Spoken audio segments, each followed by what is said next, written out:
What is up, everybody? I'm back. Shit. Here we go. Fucking had to tear everything down to bring with me. Oh, look at what's on my desk. Oh, yeah. Yeah. There it is, folks. I fucking told you I was putting it on my desk. Now I just have to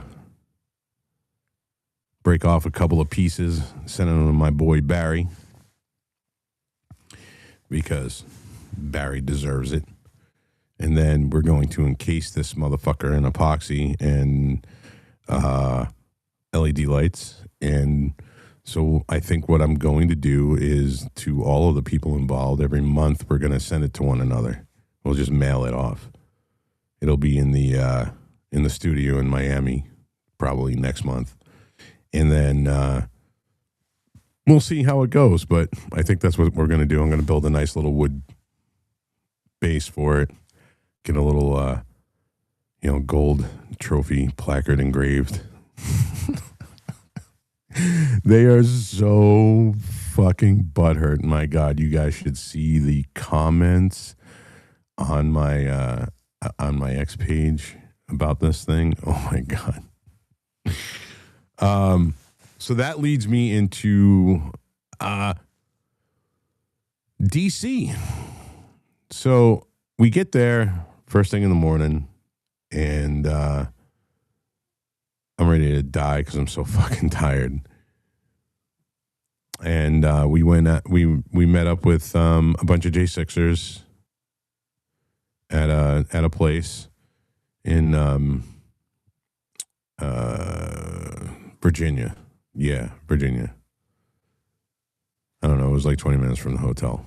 And we stayed at the Phoenix. And by the way, it may be old and the rooms may be small, but the service, the people that work at the Phoenix are phenomenal. There was this one woman who worked there, Brenda, who just bent over backwards to make our stay as pleasant as humanly possible. And everybody in the restaurant, the Dubliner, they went out of their way to make all of us feel at home. I mean, they knew, half the people there were Proud Boys. They knew the rest of them that were there were J6ers. And no judgment by these people. They come over and they say, "Oh, you want a coffee?" And I'm like, "Yeah." And I'm like, "What do I owe you?" And they're like, "Oh, nothing."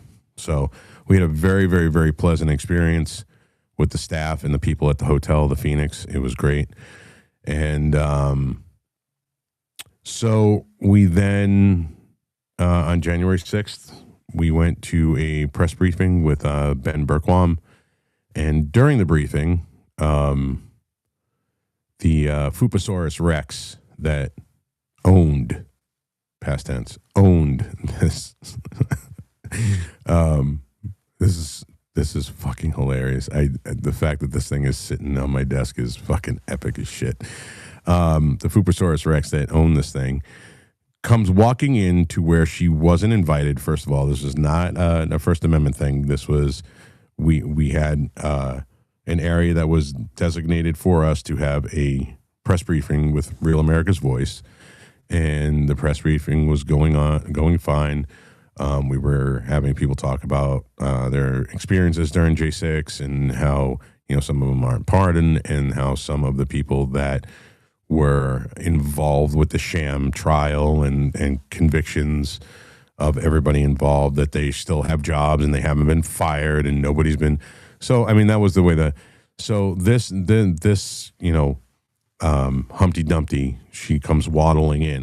Literally, like, you can hear her gunt like slap against her fucking thighs. That's how bad it was. And we heard that before we even heard the megaphone. It was like slop, slop, slop as she was walking down the thing. So she comes in. She starts screaming into this thing with this death metal growl that she was trying to death metal growl. She doesn't have the death metal growl like I do. And which is funny, somebody had posted a picture of that and said it's kind of ironic that you are a death metal singer and now your megaphone is going to be enshrined on the desk of a way more talented death metal singer. I thought that was pretty funny. They are big mad over this. They were even bigger mad when Gavin took a picture with it, and I had put that up on my page. I'm going to try to find that now so I can show you guys. I got so much video and stuff to show everybody. It's so awesome. We had such a good time, and so they were big mad, and she ended up like screaming in somebody's ear, and it got knocked out of her hands. I don't know. You can check the video on that. And when it got knocked out of her hands, somebody kind of was like stumbling down the stairs and happened to step on it, and it got smushed. Well, her and this other woman got into an actual scuffle, and we had left there to walk to the Ellipse, and as we were walking, she was still screaming without the megaphone, and it wasn't doing any good because she could scream all she wants. By the time we got halfway to the Ellipse, Secret Service arrested her. Well, they ended up detaining her, but, I mean, they took her away in cuffs, and they just littered. They just left this thing sitting on the fucking street. And for once, DC was clean. So I guess Trump is actually getting something done down there. But degenerate nutbag, Buckster says, degenerate nutbags with diamonds. We're getting to that. If you guys haven't seen the video, please go to my page when we're done. Watch the video of Gavin and I on the show Saturday night, and the hilarity that ensued with the conversation. All I know is that Gavin said he was very attracted to me and he wanted to fuck me. And I was like, no, that's not happening, guy. It's just not happening. But anyway, so it was the conversation was hilarious. If you can deal with off-color humor, go watch that video and laugh. So anyway, I picked it up. They left it on the street. It was trash. They trashed it. So I said, well, I mean, we got to keep DC clean. I mean, Trump's put all this money into trying to clean up DC. We're not going to leave trash on the ground. So I grabbed it and I proceeded to walk to the Ellipse with it. And I didn't see any trash cans. And I kept walking and I didn't see any trash cans. So eventually it ended up back in the hotel. Now, we get to the Ellipse. There's no Antifa there. There's no psychotic lefties. There's no insanity going on. All the speeches that were made by, everybody that was there are the J6ers. Very heartfelt, and I, important. And then, so there was a dual purpose for me to go to DC. And I'll let you guys know now, the song that I wrote, that I will be releasing at the end of the month, we filmed part of a video for it. So we're going to release the music video when I release the song. And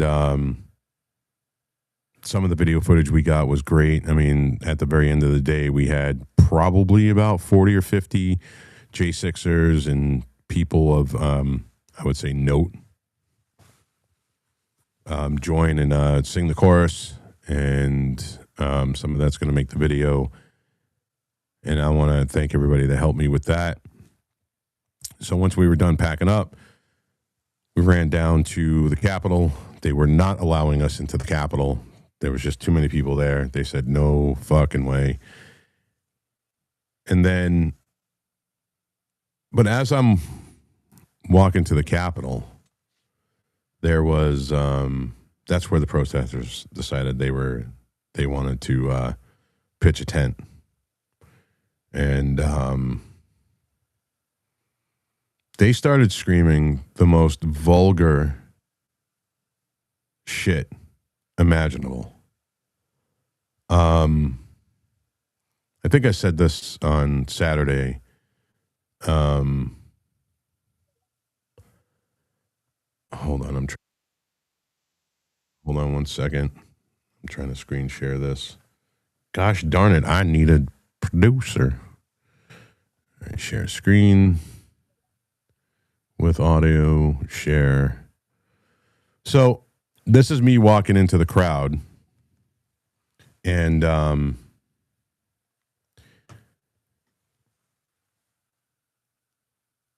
gonna say this again. I know I've said this already. Some people have heard me say it.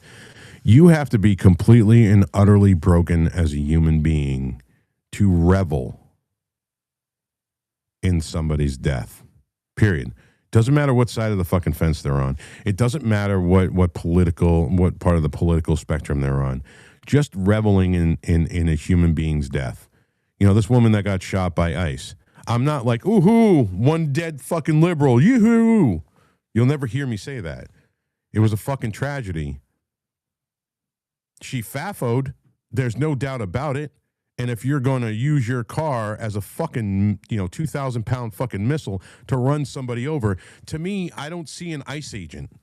I just see another human being, and I put myself in that position where if somebody's coming at me with a car, I'm drawn and I'm putting 2 in your chest and 1 in your head. That's what I'm doing. I don't care. I don't see it as an ICE agent versus a liberal. I see it as an idiot versus somebody who's armed and wants to go home. I'm tired of the fucking bullshit. This dude saved his own life at the expense of somebody else's because that person was trying to take their life. We have lost our goddamn fucking minds in this country, both the people on the left and anybody that's conservative or on the or on the right that's saying, oh, it's fucking murder. No, it's not. Fuck you. Because you know goddamn fucking well, if you could, you're not going to let somebody run you over because you don't want to take somebody's life. And if you do, then you do deserve to have your life fucking taken from you by a car. I don't give a shit. I will argue this with anybody any day of the fucking week. If I'm standing in front of a car here in New Hampshire, we have amazing stand your ground laws and Castle Doctrine here. If you're trying to run me over and you hit me with your car and you don't get me under that car, I am drawing my weapon and I am going to end you. But I'm not going to go around doing fucking cartwheels. I'm not going to revel in it. It's still a fucking human life that's gone. But these fucking animals, these scum of the earth animals, were saying Ashley Babbitt is a cunt who's burning in hell. The most vile shit. And listen, I'm not a prude. I've heard the worst of the worst. I've been on construction sites for fucking 30 years. If there was something that's just horrible, I've heard it, and I've probably said it a million times. But vile. This was the most vile shit. Reveling in her death, calling her a cunt. She's burning in hell. Satan's raping her right now. This is the shit that they were saying. And this dude goes, you're a pedophile and you're going to be burning right along next to her. So I'm going to show you guys this for those that haven't seen it. And he just pushed me a little too far.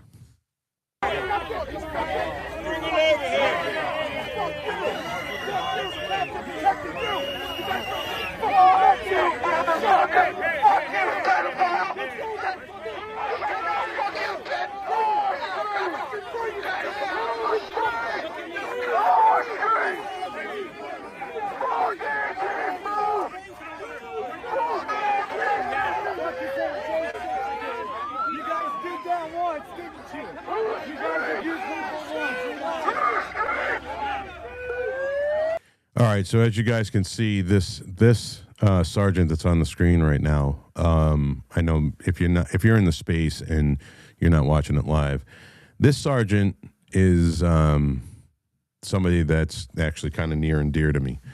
And there was a conversation that him and I had later on that day. And this gentleman right here saved my life. During the December 12th, 2020 rally, when Antifa had come into the area where we all were, there's, probably 2,600 fucking Proud Boys and, I don't know, like 2,000 normies. I mean, there's probably at least 5,000 people in that area, right? And, meandering in that intersection.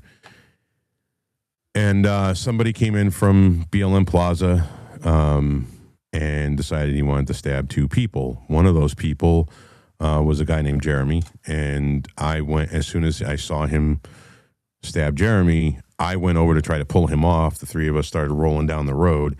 This dude was trying to stab me. Like, I didn't know that he was trying to stab me. I felt like the hilt hit my plate carrier. And he pulled me, this sergeant pulled me off and put me up against the building, and he swore I got stabbed. He's like, I was watching you get stabbed. So he's trying to pull my plate carrier off, and he's putting his hands in my plate carrier, and I didn't realize what he was doing. I know what he was doing because I've been trained to do that too. He was looking for blood. He was looking for, holes, and, so he was sticking his hands in my plate carrier doing this. Oh, well, you guys can't see me. He's doing this in my plate carrier. And he's trying to rip my plate carrier off. And I kept fucking slapping his hands going, no, I haven't been stabbed. I haven't been stabbed. And he's like, no, I saw you get stabbed. And I was like, no, I didn't get fucking stabbed. So at the end of the day, when we were leaving, he recognized me and I recognized him. And, Patty was standing there for the conversation. And, I wanted to let him know that even, 5 years later, I do appreciate him. He was one of the Capitol Police that was not part of the psychotic liberal system. He did a lot for us. You guys know, I've said it multiple times, I am not pro-cop by any stretch of the imagination. I'm not all for the thin blue line because they violate our rights constantly. They violated our rights the entire fucking time that Biden was in office, in the 2.5 years of hell we went through, the COVID restrictions, how many cops arrested people for just walking on the beach. How many times do cops know when they arrest somebody for having a gun, it is their constitutional right to have that gun, and then they put people in jail. And there's very few nowadays that are like this man. And when they do good, I will absolutely say that they've done good. And when they do bad, I will definitely call them on the carpet. This gentleman saved my life, and I hadn't seen him in years, and I wanted to let him know that I truly appreciated it. So after that, we went back to the hotel, and I don't know, we probably did about 30,000 steps that day. And my fucking my fucking calves were feeling it, man. I can't fucking lie to you. And oh shit. All right. Yep, there we go. So we went out that night. We had a great dinner. And then the next day, on the 7th, we met up with some people, and I got one of my, I can't really, I hesitate to say this word, but he really is, to any of us Second Amendment guys. This gentleman is a hero. I got to meet Dick Heller. So he was the crux of the Heller decision that really changed the landscape of the Second Amendment, which kind of paved the way for the Bruen decision that we just recently got. And it was funny because we were standing outside, and this unassuming older gentleman rolls up on a bicycle. And I was like, oh, and he started talking to somebody, and I just, honestly, I thought he was a bum. And I feel bad now that I was judgmental, but he had like these these dirty khakis on. He doesn't look like a fucking well-known lawyer, I can tell you that. So I go back inside, and I'm sitting down, and Enrique's across from me, and he comes over and he starts talking to Enrique. And I was like, who the fuck is this guy? And he leaves. Enrique goes, Rob, because, he knows how hardcore I am to the Second Amendment. He goes, Rob, do you know who that was? And I said, no. He goes, that's Dick Heller. I said, yeah, you fucking kidding me, bro? And he's like, no, man, that's Dick Heller. I beelined. I mean, my old fucking fat ass fucking ran out the goddamn door so fast it was like lightning. And I was like, hey, Mr. Heller. And he stopped and he looked at me and I said, listen, I don't want to gush or anything, but I wanted to let you know that you're one of my heroes. You really are. And he's like, and he just looks at me and he says, man, I'm just a dude. He said it just like that. And then we sat and we talked for about a half an hour, and he's an amazingly intelligent man. It was one of the best conversations I've had with somebody in a very long time. And I was honored that he took the time to talk to me. I'm just a fucking rando. He has no idea who I am. And he was like, all right, guys, see you later. And I guess people are talking to him about this whole convicted felon thing that's in front of the Supreme Court right now. So there's that. And then that night, oh boy, here we go. Yeah, I know. Thanks, Buck. Yeah, which makes me wonder why anybody wants to try to step to me like a fucking idiot. Somebody decides they want to step to me with these big ham hands. Buck, you suck. Shut up, dude. So later that night, Hey, check this out, man. You guys want to see? Do something. This is how I feel about certain politicians. And I'll just show you like a second of it. This is me and my old ass getting on one of those fucking Uber scooters. Clearly, you can tell it's the only white man there, but you know, I was all geared out. Hey, man, have you seen my video? Let me ask for this. All right, bro, we're getting on this. There I am, fucking rolling around DC on this Uber scooter. I'm gonna die. I really am. I'm gonna die. Oh shit.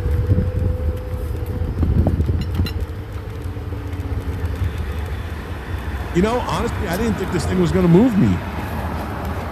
I looked at it and I went, there's no way this fucking thing is gonna move me. And it boogied, man. I was really shocked. Oh shit. Yep, that was hey, you're gonna get one more.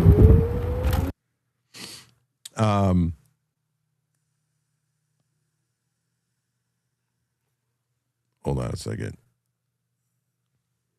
No, I didn't do wheelies, Buck. I couldn't get that fucking thing up to do a wheelie. Are you fucking crazy? Oh shit. So after that, we went back. We got up in the morning and we drove. Enrique and a couple of people, Enrique Serena, Right Side Rebel, and a couple other people went and did a Capitol tour, which is pretty fucking ironic. And once they were done, we hopped in the truck, drove to Atlantic City. And it was just hilarity ensued. As soon as we got there, we unpacked. I thought I had lost my wallet. So even though I had like a confirmation, they weren't going to give me a room. And then I called the woman that was hooking us up, and she told them straight out. She's like, no, these guys, just give them their room. And then fortunately for me, I found my wallet and my guitar bag. So, and then we met up with Gavin, and I got to meet Pearl. And I didn't realize that she is like the Jolly Green Giant. If you don't know, I think she's like 6'1". So it was very weird to have a chick that was literally staring me in the eyes. Next morning, Friday morning, we set up in the actual studio of the Word War debate. This is actually a really cool thing. We had Ben Swan that was the moderator between the two debaters. And then commentators were, Gavin McInnes, and obviously Gavin gave his Gavin on all of it, which was pretty funny. And then Gavin came down, did the Lords of War news brief with us.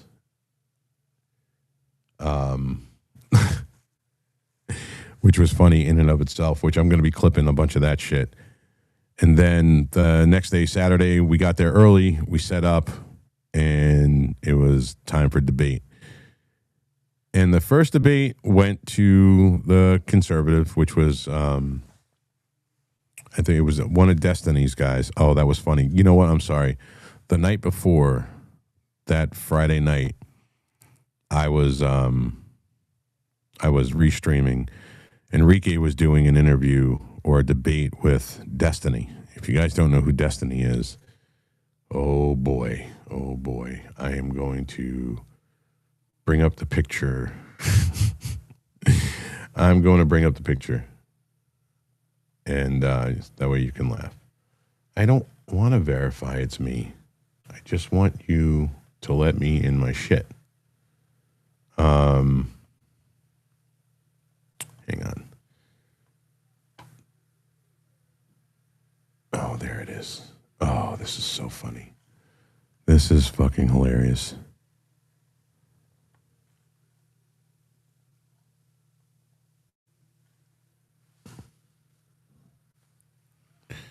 So this is the guy that was acting like a tough guy. Look at this bird-chested fucking... Jesus Christ. My forearm's bigger than his thigh. Oh, God. So this dude was literally saying the most fucking horrendous shit when, this dude was caught shrimping out of his wife's hoo-ha from another dude. So shrimping is bad enough. If you don't know what it is, go look it up. Actually, just let your mind run with it. Seuss thinks this is the funniest fucking picture on the planet, and I think it is too. I mean, he looks like one of those bobbleheads, and he thinks he's fucking flexing here. By the way, look at this dude.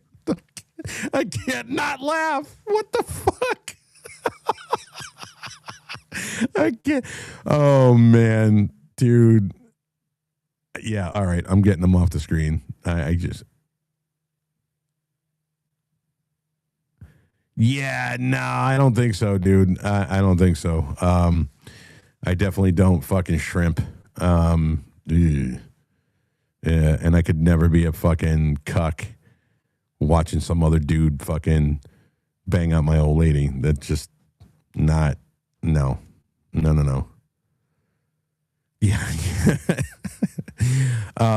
So anyway, that debate went as well as you could probably imagine, and I got to clip that too so I can show you guys some of the insanity that went on that thing.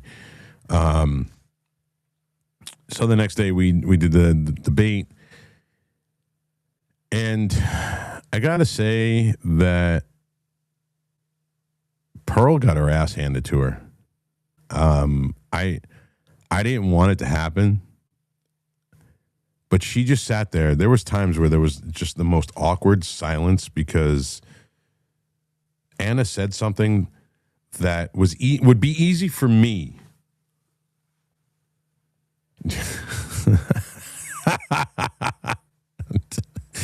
Oh, some of the comments from the chat. That's fucking funny. Some of the things that Anna had said, Anna Kasparian, it was Anna Kasparian and Pearly Things, H. Pearl Davis. There was long stretches, like a minute in that kind of a debate is forever. I mean, that it feels like forever. If you're silent for a minute when you're supposed to be having a debate like that, you're kind of like, what the fuck? Like I think Anna is almost double her age. Almost. Not completely, but almost.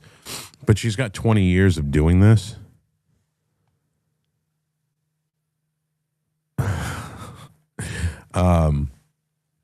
So obviously she's more polished and she's quick-witted. And Pearl just literally sat there dumbfounded. And it was horrible to see, even though the things that Pearl was saying were legitimate, and Anna was talking out of her ass, she made the show of what she was saying much more entertaining, I guess you could say. So she, yes, he absolutely does like Spanish boys. He likes white, blonde-haired women, but when it comes to his boys, he definitely likes the Spanish boys. So I did, during the first two debates, they had audience questions. So I had finally had enough of watching Pearl get her fucking ass handed to her. And I was going to go hit Anna with all of the stats that we were talking about, like marriage and, male suicide, the whole 9 yards. I have all of that shit stuck up in this fucking noggin of mine. So I went in there. I said, all right, fuck this. Had somebody else running the show. I went in there and I sat down. Well, I had made friends with a security guard. And I'm not a little dude by any stretch of the imagination. But this dude made me look like a fucking midget. He was this fucking wide, this fucking tall, and I don't really feel small in front of most people and most men, that this is a big motherfucker. But he was cool, and he'd been cool with me the whole fucking night because of something that happened earlier in the night. But so I went in there and I tapped him on his back and I said, I'm going to go shred this bitch. He goes, all right. And I sat down, and then the first round was done. And then they came back for a second round. And between the two rounds, Ben Swan was there. And I said, Ben, I was like, audience. And he goes, and he kind of like rotates his finger, which means after the next round. Well, we waited for the next round, and then they had their closing arguments. And it was time for audience participation. Well, the two of them walked off the stage, and then they shut it down. And I was like, what the fuck? So I get up, and I looked at him, and I was like, bro, that sucks. He goes, listen, man. And he walked me back to the studio, and he said, listen, the second you came in and sat down, he goes, I got a word I swear to God, this is what he said to me. I got word over the walkie-talkie that there was going to be no audience questions. He goes, it absolutely was. I said, are you fucking shitting me, dude? He's like, no, I'm dead serious, bro. I was like, come on, man, that's bullshit. And he goes, no, it's not bullshit. He goes, the second you came in and sat down, they called over the microphones, no audience participation, because I was literally going to shred this woman because she had said some really stupid shit about male suicide. So I was like, oh, well, that's a bummer. And so then I went on the show and I made fun of her, blah, blah, blah, blah. So when we were done, we started packing up. And at one point during the show, Gavin had come in between, and he started talking about that the night before he went to a strip club, and he was really, really, really hammered, and he wanted to get his ball bag pierced. And he had like a very specific number of how many piercings he wants on his sack. And he wanted 7 of them. And it was just...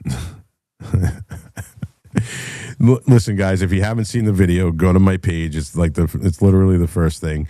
I don't care about clicks and likes. I never have.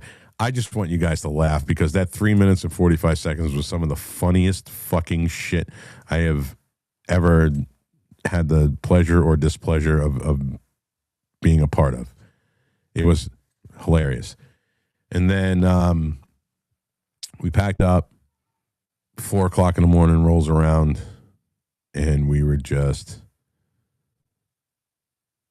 dead tired. And we got to sleep, and like 2 hours later, we're up, packed up, and got the fuck out, and went to Boston. So at one point during the, and I'll end on this, and then we'll open it up to questions or comments, or anybody just want to shoot the shit about anything that we've talked about. At one point, I was doing the show. I was, restreaming it, and I'm adding commentary to this. And this guy walks in, and he sits down. We had a bunch of benches set up in the room that we were in so that people could come in and watch our live show too, if they, like between the two, or, just have a live audience for us. So he had come in and he was fucking hammered. I looked at one point, you see me look up and I kind of roll my eyes and I'm like, oh God, this dude was sloshed. This was between the first debate and the second debate, which wasn't a lot of time. So this dude must have like really been pounding him. So he gets up and he falls flat on his face pretty much. Like right in the middle of the show. I went, oh dude, I'm rubbing my fucking head. And I'm going, all right. So I see him get up and then I start paying attention to the show again. And next thing you know, he comes behind my desk and he sits down. And I was like, hey, man, you can't be back here. I'm doing a live show. And he goes, well, you don't want me on your show? And I was like, no. He goes, why don't you want me on your show? I said, because you're not important enough. It is what it is. Everybody's important enough to be on the show. I don't care. But this dude was just unreal. So he's like, he starts screaming into my microphone, hey, everybody, what's going on? And he starts whacking the fucking microphone. And I was like, guy, listen, I can't have you back here. We're trying to do a live show. Please, can you go and sit down over there? He's like, no, man, I just want to be on the show. And he was saying some like inane bullshit, and I was like, all right. So I look over at him and I said, dude, listen, I've asked you 3 times. 3 times I have asked you very nicely and very calmly to get up from behind you there and go sit over there. I said, if you don't get the fuck up right now, I am going to pick you up and I am going to remove you. And he goes, I'd like to see you try. Well, so Jay, yeah, that was Jose. He was listening to it, so there were a lot of people that were watching it. So I got up and I jacked him. He didn't think I was going to do it. And I was, and I want to correct something right now, something that I said. So I started screaming at him and said, I don't mind getting blood on a $5,000 fucking suit. The suit was not $5,000. The whole ensemble was $5,000. Yeah, I definitely, no. I didn't jack him off. I jacked him up. Between my suit and my watch. And I bought it fucking 10 years ago. So that's why it looked like I was like swimming in the fucking thing. Because I bought it for a much, much fatter dude. But anyway, so I was like, I don't mind getting blood on a $5,000 suit. I'm going to fuck you up. So I fucking jacked him up. And I fucking grabbed him by his fucking shirt. And I cocked my arm back like this to go fucking, I was going to drop his ass.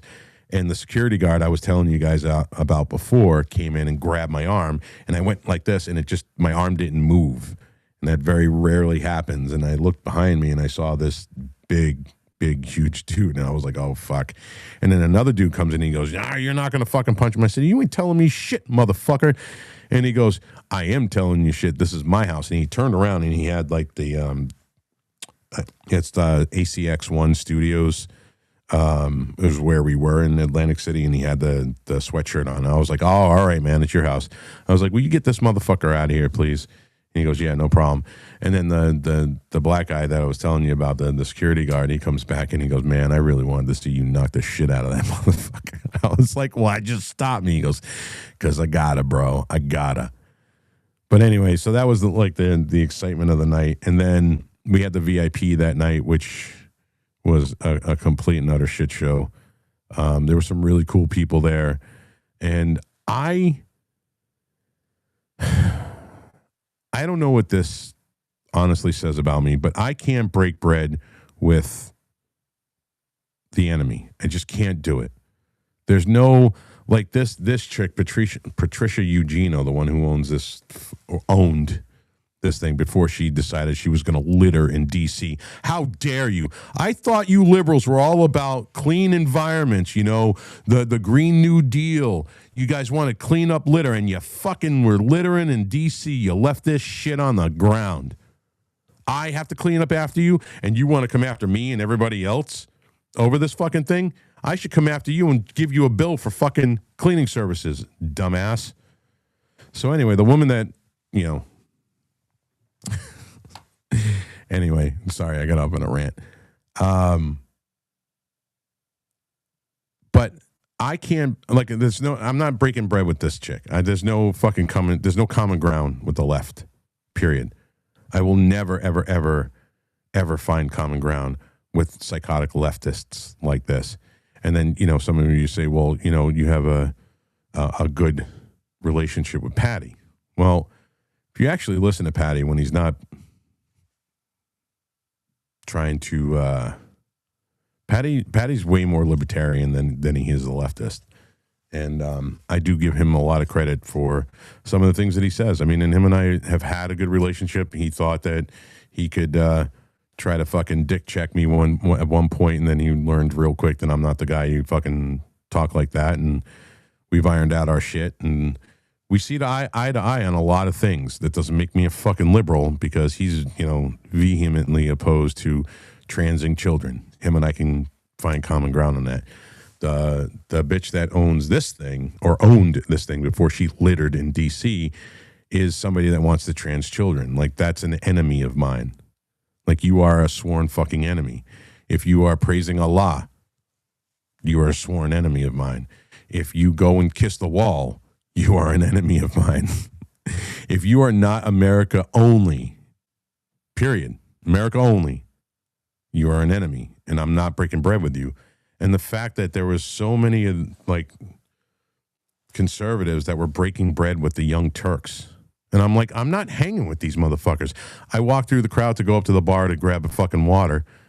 And these guys were like, yo, what's up, bro? And I was like, yo, don't touch me. And they're like, oh, it ain't got to be like that. Yeah, it does, dude. Yeah, it does. Fuck you. I'm not going to be civil with you. Because if I'm civil with you, then it's an act. Then the shit that I say here on my show is an act. If you're willing to break bread with people that you were just on your show talking about needing to be put in fucking jail, but you're actually hanging out and having drinks with those motherfuckers, that means you're a fucking fake. And I'm not. I'm not going to go along to get along or get along to go along, however the phrase is. I'm not bending the knee to these motherfuckers. These motherfuckers have caused so much strife in this fucking country. I'm not going to have a fucking drink with you. I don't give a shit who you are. I'm not going to be cordial to you because we're in a VIP area. I'm going to tell you to go fucking pound sand. And at the end of the night, if the security guard didn't make me feel fucking small, at the end of the night, there was this dude had to have been 7 feet fucking tall. I shit you not. I am not exaggerating. There is video of it out there. If you go to Chrissy Mayer, she was posting in it because the girl was talking shit about me about something I said. I told her to get back in the fucking kitchen and shut the fuck up. And they didn't like that very much. But she was with her father, and I guess they're fucking influencers. So they were having the feminist debate with one of the other guys that was, I guess it was producing, and his name is Rob Noor, who's actually a really, really, really good dude. And I liked him a lot. He was debating this chick on the stuff that Pearl and Anna Kasparian were talking about. And I walked over to him and I said, that's a liberal feminist, isn't it? He's like, yeah. And I was like, ugh. So I walked away, right? So they got up and started walking out. And the people that I was standing with at the table, I said, bummer. And I pointed like this. I was like, bummer, they're leaving. So next thing you know, this motherfucker turns around and walks up to me. I have never in my life, first of all, had to do this. I literally had to do that to look up at the dude's fucking face. He had to have been 7 feet fucking tall and 400 fucking pounds. I'm not shitting you. He's probably the biggest human being I've ever seen. And in real life. And he comes walking up and he goes, what were you pointing at me for? I said, because I was pointing to say that you were leaving. He goes, well, what's your problem with that? And I said, nothing, but you obviously have a fucking problem because you turned around and came back into my face. Now I'm telling you, get the fuck out of my face before I pick your big ass up and throw you down the fucking stairs.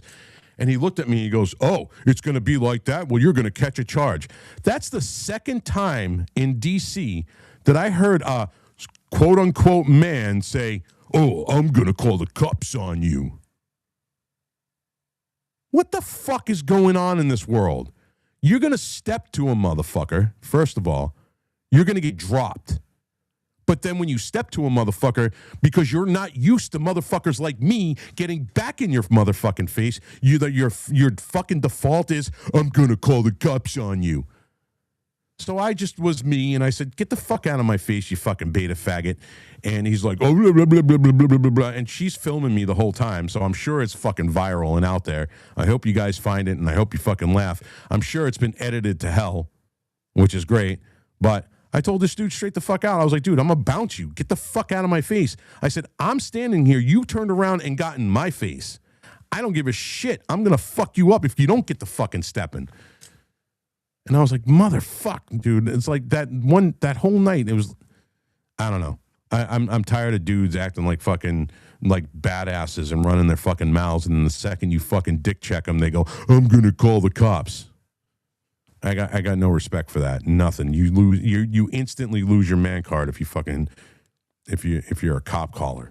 You can't fucking handle fucking getting your shit pushed in and your fucking teeth knocked down your fucking throat. But yes, it may not sound it, but I had a lot of fun. And it was a very long drive home, and I got home. But I don't know if you guys out there saw the debates. I don't know if anybody in the spaces saw the debates. It was a really good format. I think Word War Debate did a phenomenal job. Me personally, I would have done it more less theatrical. Like the sparkler things were it's just not my thing. I mean, other people liked it. It's not my thing. I would have just made it raw and dirty.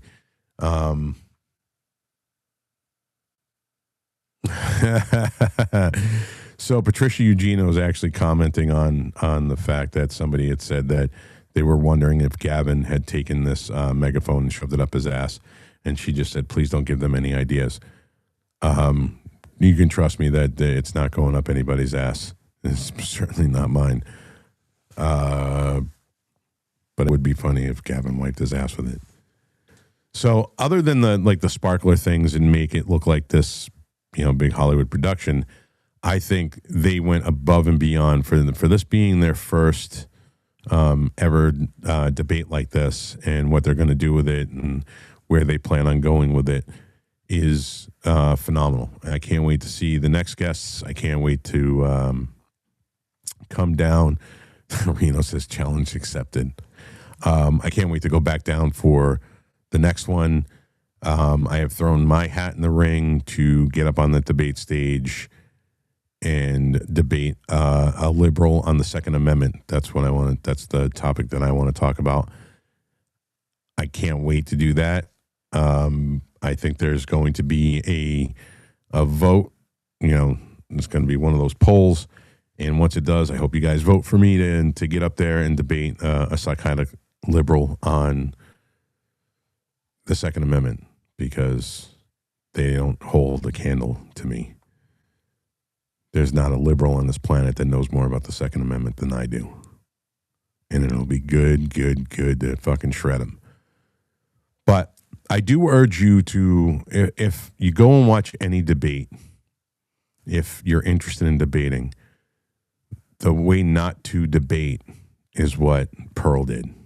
Pearl does not have the experience being quick to come back. Anna is polished at this.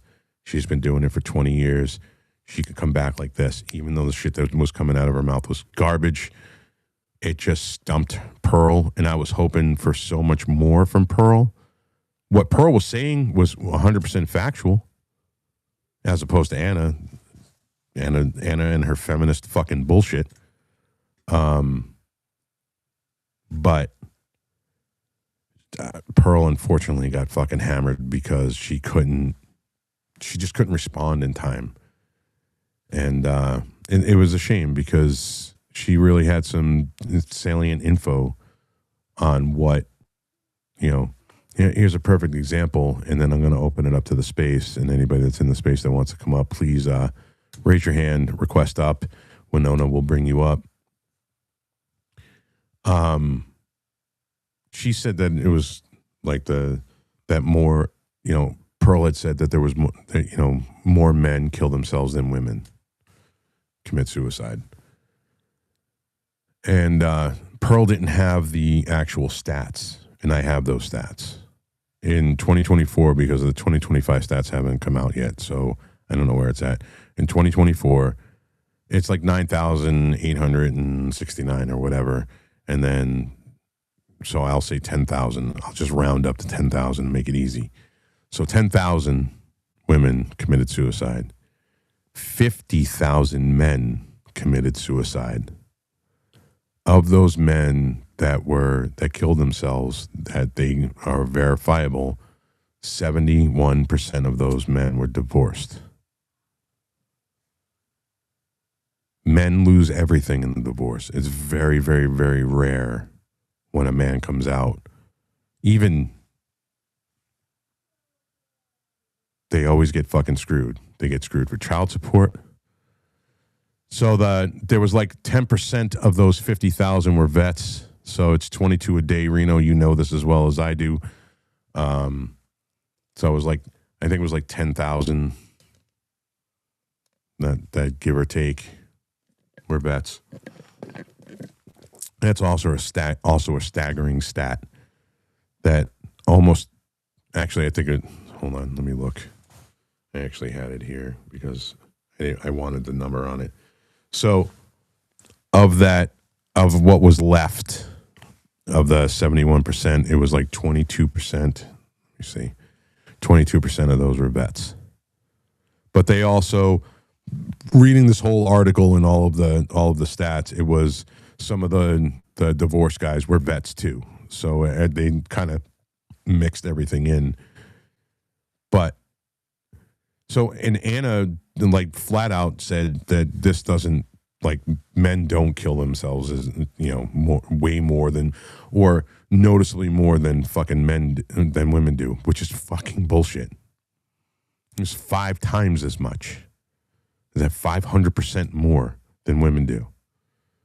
And I was going to go up there and fucking shred her. I was going to give her the fucking facts about, how many marriages in the last 10 years end in divorce within the first 5 years. If you guys understood that. So they took data over 10 years. The amount, 85% of marriages end in divorce within the first 5 years. 92% of those, 92%. Massachusetts actually just put this out, which is pretty funny. 92% of those are initiated by the woman. Again, a staggering stat, because guys don't want to get divorced. More women are filing for divorce for the dumbest fucking reasons. And I don't want you, and you're not going to fucking give me this bullshit that every single one of these fucking women were abused. Go fuck yourself with your bullshit. I'm not fucking playing this fucking Me Too bullshit game. You and your fucking feminist fucking garbage. No. Simple things like, oh, he takes his socks off inside out and it drives me fucking nuts because I'm fucking OCD and everybody should just fucking acquiesce to the way my fucking crazy and you have to fucking deal with. No, bitch, fuck you. You ain't getting shit. Go fucking pound sand. I don't give a fuck. But 85% of marriages end in divorce in the first 5 years, 92% of those are initiated by a woman. Very, very, very. And in Massachusetts, the stat was 5% of all marriages. Doesn't matter how many years they were married. 5% of all marriages in Massachusetts are initiated by the man. 95% are all the women. Now, there's no way you're going to sit here and try to tell me that all of these women were abused or they were with a narcissistic man or they were... Fuck, pound sand with that bullshit. I'm not playing this fucking game, and I don't care. The fact is, women make out in a divorce 99% of the times. The rest of the time, God fucking forbid. Oh yeah, that's right. Sue says Seuss and I got a divorce because she doesn't like my beard brush. She flew over here and handed me the papers for my divorce. Oh boy, bummer.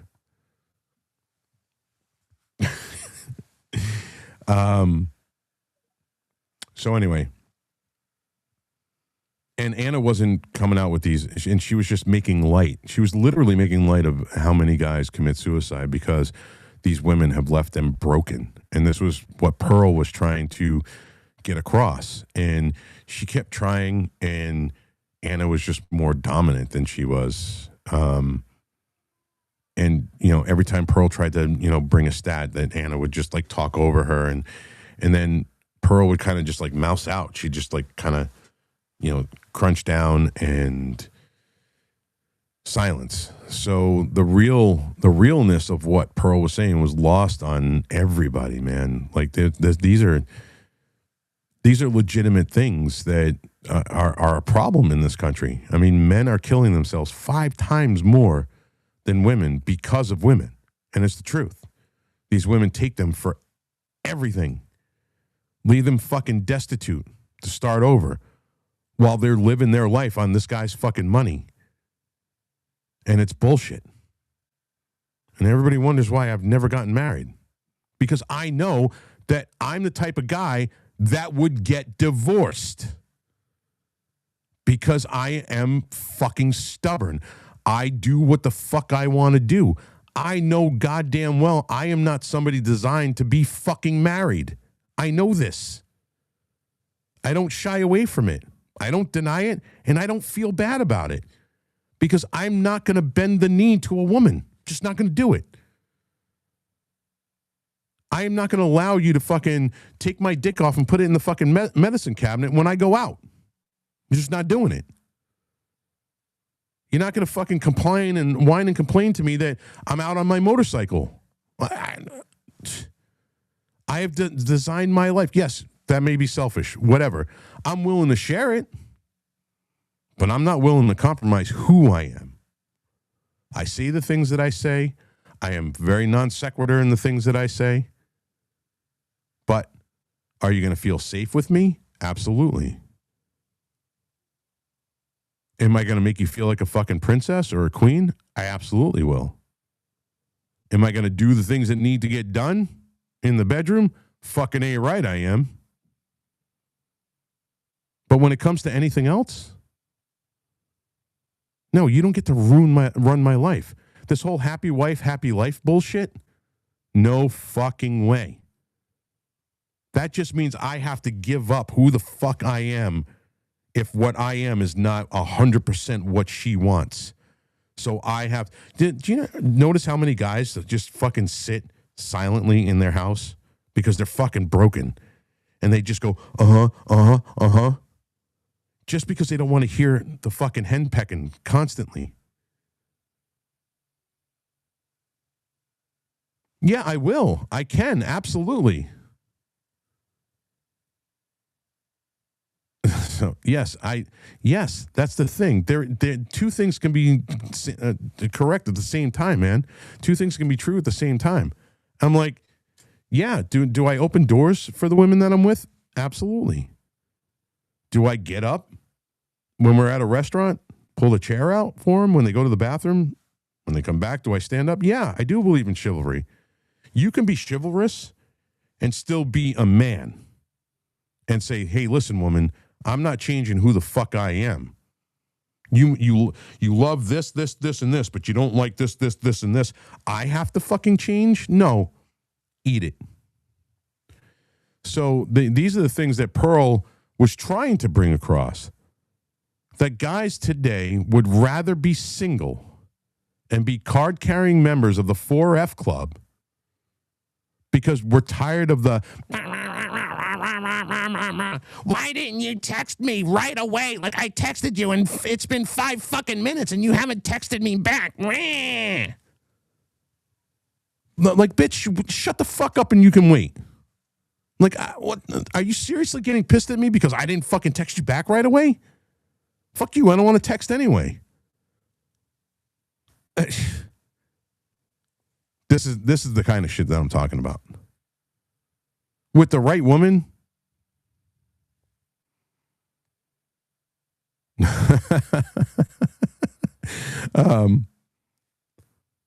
right woman though that doesn't give a shit about stuff like that. Yeah, see Reno, that's the problem there, bruh. You know, listen. Every time I thought Miss American as fuck. Every time I thought I did, oh God, was it the catfish from fucking Hellboy? Let me tell you, holy shit. I don't want to be with a feminist. I want somebody who's going to be on my arm. No, I don't think I would match up real well with Juanita Broderick, even though I like her. I don't think I would match up with her real well. All right, that said, thank you guys very much for watching the show. I'm not going to continue and go off on a rant. I just we are going to tonight at Reno has a cat. Yes, Reno absolutely has a cat.